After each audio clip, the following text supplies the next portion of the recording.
আসসালামু আলাইকুম দর্শক, কথা বলার অপেক্ষা রাখে না যে ইরান ইসরায়েলের যে তুমুল সংঘাত, সেই সংঘাতকে কেন্দ্র করে বিশ্ব রাজনীতির জটিল যে সমীকরণ তা আরও বেশি জটিলতর হয়ে উঠছে। এবং এই সংঘাত যদি চূড়ান্ত যুদ্ধের রূপ নেয়, তবে বিভিন্ন রাষ্ট্রের আঞ্চলিক রাজনীতিও ভিন্ন দিকে মোড় নিতে পারে। তার বিভিন্ন ধরনের ইঙ্গিত পাওয়া যাচ্ছে। আর এটি চূড়ান্ত যুদ্ধের রূপ নেবে কিনা তা নির্ভর করছে, নিশ্চয়ই আমরা সবাই জানি, একজন মাত্র ব্যক্তির উপরে। তিনি নিশ্চয়ই মার্কিন মুলুকের অধিপতি প্রেসিডেন্ট ডোনাল্ড ট্রাম্পের উপরে।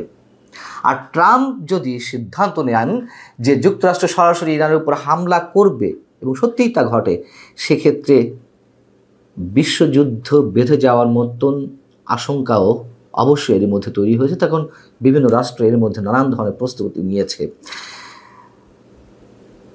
এই যখন অবস্থা আগামী কয়েক ঘন্টার শ্বাসরুদ্ধকর অবস্থার মধ্যে দিয়ে যাবে, এটি সবাই জানি আমরা। এর মধ্যে ডোনাল্ড ট্রাম্প একটি রহস্যজনক বার্তা দিয়েছেন। বৃহস্পতিবারই আন্তর্জাতিক গণমাধ্যম ওয়াল স্ট্রিট জার্নাল একটি প্রতিবেদন প্রকাশ করেছিল, যেখানে বলা হয় যে ইরানে হামলার বিষয়ে ইতিবাচক সিদ্ধান্ত নিয়ে রেখেছেন ডোনাল্ড ট্রাম্প। তিনি শুধুমাত্র আগামী কয়েক ঘন্টা অপেক্ষায় থাকবেন ইরান তার পারমাণবিক কর্মসূচি থেকে দূরে সরে আসে কিনা। এমন কোনো সিদ্ধান্ত তিনি পেলে তার সিদ্ধান্ত তিনি বদলাতেও পারেন। কিন্তু ডোনাল্ড ট্রাম্প তার মধ্যে তার যে সামাজিক যোগাযোগ মাধ্যম নিজের অ্যাকাউন্টে যে বিষয়টি বলেছেন ওয়াল স্ট্রিট জার্নালকে কেন্দ্র করে, তিনি বলেছেন, ইরান বিষয়ে আমার সিদ্ধান্ত কি সে সম্পর্কে তাদের কোনো ধারণা নেই। এবং আমিও নিজেও জানিয়েছিলাম, আন্তর্জাতিক আরেক গণমাধ্যম ব্লুমবার্গ তারাও জানিয়েছে যে ডোনাল্ড ট্রাম্প সিদ্ধান্ত নিয়ে রেখেছেন ইরানের উপরে হামলার বিষয়ে, শুধুমাত্র সময়ের অপেক্ষায়। এদিকে ডোনাল্ড ট্রাম্প যে সিদ্ধান্ত নিয়ে রেখেছেন, এমন একটি খবর বিশ্বময় ছড়িয়ে পড়ে যে তিনি যে কোনো মুহূর্তে ইরানের উপর হামলা করতে পারেন। সেই জায়গাটি থেকে তার নিজের দলের মধ্যে বিভাজন দেখা দিয়েছে। ট্রাম্পের যে মেক আমেরিকা গ্রেট এগেইন, সেই শিবিরের অনেকেই বিরূপ প্রতিক্রিয়া ব্যক্ত করেছেন। রিপাবলিকান দলের অনেক প্রভাবশালী এবং ট্রাম্পের ঘনিষ্ঠ জনদের অনেকেই তুমুল আপত্তি জানাচ্ছেন। তারা অনুরোধ করছেন যে ট্রাম্প যেন এ ধরনের কোনো সিদ্ধান্ত না নেন ইরানের উপরে হামলার বিষয়ে।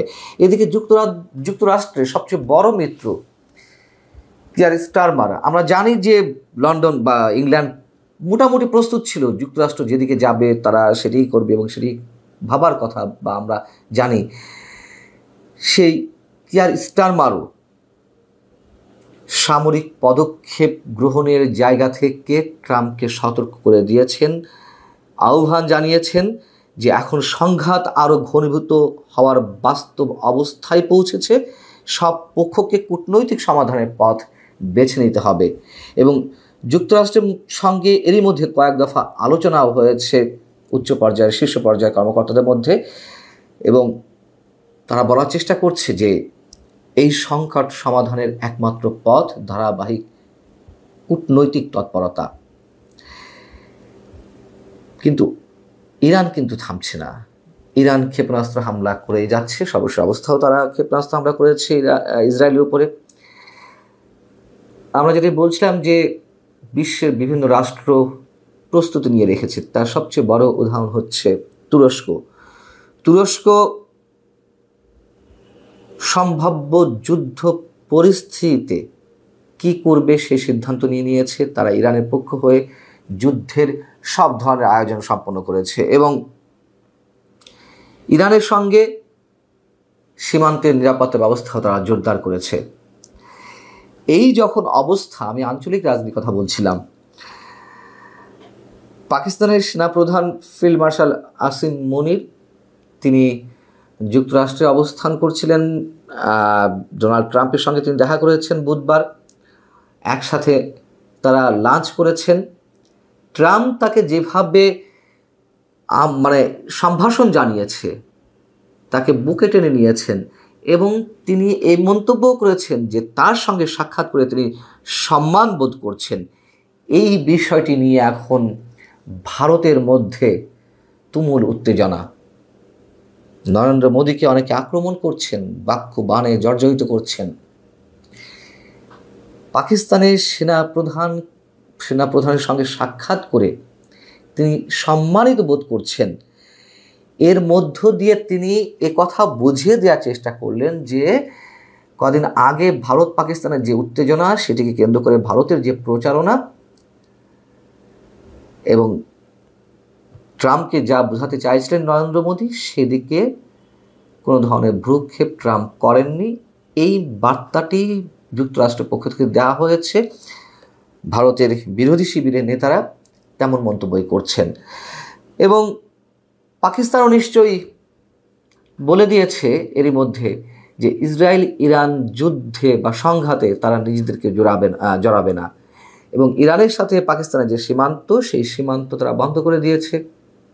তবে পাকিস্তানের সেনাপ্রধান আসিফ মনির কথাও ট্রাম্পকে জানিয়েছেন যে যদি ইরান সীমান্তে বা ইরানের অস্থিরতা বৃদ্ধি পায়, ইরানের যদি নেতৃত্ব সংকট তৈরি হয়, তাহলে ইরান এবং পাকিস্তান সীমান্তে যেই ইসলামী মৌলবাদীরা, জঙ্গিরা, তারা যে তাদের তৎপরতা চালিয়ে আসছে, যেই সোকল্ড জিহাদি গোষ্ঠী রয়েছে, তাদের পোয়া 12 হবে, তারা শক্তিশালী হবে। এবং আসিফ মনিরকে কেন খাই খাতির করছিলেন ট্রাম্প? খুব স্বাভাবিক কথা, যাতে তাদের পক্ষে পাকিস্তানকে রাখা যায়। আর ভারত তো ইসরায়েলের বিরুদ্ধে অবস্থান নেবে না, মোটামুটি এমন একটি হিসেব যুক্তরাষ্ট্র করেই রেখেছে।